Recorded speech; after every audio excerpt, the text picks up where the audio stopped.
Yet every year during the pilgrimage season, the Prophet, peace be upon him, would walk among the tents of the tribes, alone, dusty and patient, saying, "O people, say La ilaha illallah, and you will succeed. Your place of refuge has been shown to me, a land of palm trees between two volcanic ridges."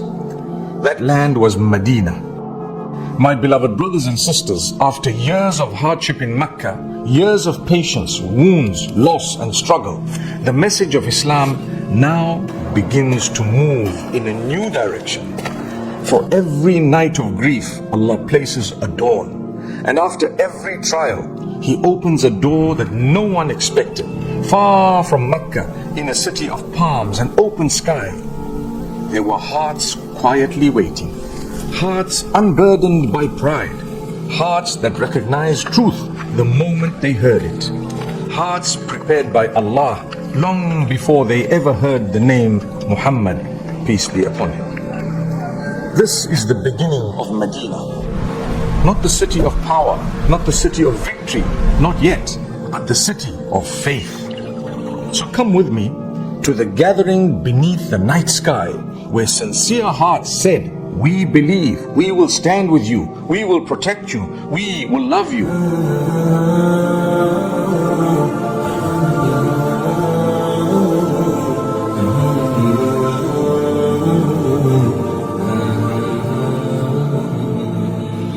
The years in Makkah grew darker. Quraysh had rejected every call, wealth, power, mercy, even truth itself. Yet, every year during the pilgrimage season, the Prophet, peace be upon him, would walk among the tents of the tribes, alone, dusty and patient, saying, "O people, say La ilaha illallah, and you will succeed." He would stand before every delegation, Banu Amir, Banu Hanifa, Banu Kalb, Banu Abdullah, calling them to Allah, seeking only protection to deliver His message. Some mocked, some turned away, and some said, "If we supported you, would the rule be ours after you?" He replied, "The matter belongs to Allah. He grants it to whom He wills." So they refused, and the messenger, peace be upon him, walked on, his heart heavy but steadfast. Then, one year at Mina, he met 6 men from Yathrib, the city of palm trees and scattered tribes. They were of Al-Khazraj. He spoke to them of the one God, of the prophets before him, and of the coming of the hour. They listened in silence. And they had heard the Jews of their city say, "A prophet is about to appear. We will follow him and defeat you," as Ad and Iram were destroyed. When they heard his words, their hearts trembled. They said, "By Allah, this is the prophet the Jews have been speaking of. Let them not reach him before us." And so they believed. They returned to Yathrib carrying the light of Islam, spreading it until not a house remained among the Ansar except that it heard the name of Allah and His messenger, peace be upon him. The following year, 12 men of Yathrib came secretly by night to the valley of Aqabah and pledged their faith. Ubadah ibn Samit, may Allah be pleased with him, said, "We pledged to the messenger of Allah, peace be upon him, that we would not associate anything with Allah, nor steal, nor commit adultery, nor kill our children, nor bring falsehood, nor disobey him in what is right. If we fulfilled it, paradise would be ours." They returned home, and the Prophet, peace be upon him, sent with them Mus'ab ibn Umair, may Allah be pleased with him, the gentle teacher of Quran, to teach them the book and call others to Islam. In the house of As'ad ibn Zurara, may Allah be pleased with him, the call of prayer echoed in Yathrib for the first time. Men gathered, women listened from their courtyards, faith spread faster than wind among the date palms.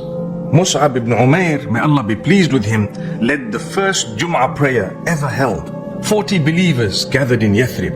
They prayed beneath the shade of the palms, thanking Allah for the gift of light after darkness. Among the first to accept Islam through Mus'ab ibn Umair, may Allah be pleased with him, were Sa'd ibn Mu'adh and Usayd ibn Hudayr. May Allah be pleased with them. The leaders of Banu Abd Ashhal. When they believed, their people followed them. And by evening, not a home remained without a Muslim. The Quran's promise was unfolding. إِذَا جَاءَ نَصْرُ اللَّهِ وَالْفَتْحِ. When the help of Allah comes and victory. A year later, during the pilgrimage, 73 men and 2 women from Yathrib came again, quietly under the cover of night. They gathered in the valley, hearts trembling with awe and courage. The Prophet, peace be upon him, met them, accompanied by his uncle Al-Abbas, who said, Muhammad is honored among his people. If you will truly protect him, take him. If not, leave him now. They replied, we will protect you as we protect our own families. The Prophet, peace be upon him, recited the Quran, calling them to Allah, and they pledged their lives to defend the truth. This was the covenant that would shape the world, the covenant of faith and brotherhood. He chose from them 12 leaders, Aqabah, to guide their people. Among them, Ubadah ibn Samit, As'ad ibn Zurara, and Sa'd ibn Ubadah. May Allah be pleased with them. Tears filled the valley as they whispered, Baya'na ala as-sam'i wa at-ta'ah. We pledged to hear and to obey. As dawn broke, the sound of Quraysh's footsteps echoed in the distance. But the pledge was sealed. The messenger, peace be upon him, now had a home. Soon, he would say to his companions, your place of refuge has been shown to me, a land of palm trees between 2 volcanic ridges. That land was Madinah. The seeds had been sown, and the garden of faith was about to bloom. The Quran says, وَمَنْ يُهَاجِرْ فِي سَبِيلِ اللَّهِ يَجِدْ فِي الْأَرْضِ مُرَاغَمًا كَثِيرًا وَسَعًا. Whoever migrates for the sake of Allah will find on earth many places of refuge and abundance. وَأَلَّفَ بَيْنَ قُلُوبِهِمْ لَوْ أَنفَقْتَ مَا فِي الْأَرْضِ جَمِيعًا مَا أَلَّفْتَ بَيْنَ قُلُوبِهِمْ وَلَكِنَّ اللَّهَ أَلَّفَ بَيْنَهُمْ. And He united their hearts. If you had spent all that is in the earth, you could not have united them, but Allah united them.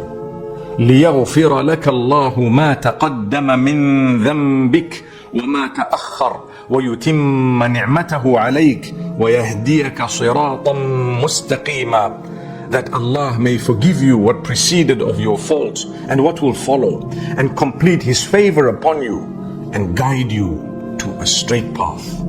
And so the seeds were planted, a pledge beneath the stars, hands joined in sincerity, tears of hope falling into the soil of destiny. Islam now had a home waiting, a place where the believers would be welcomed with open arms. But to reach it, there was a journey yet to be taken, the journey of Hijrah. In the next episode, inshallah, we will walk with the Messenger of Allah, peace be upon him, as he steps into the night, guided by the one who never abandons his servants. Sallallahu ala Muhammad.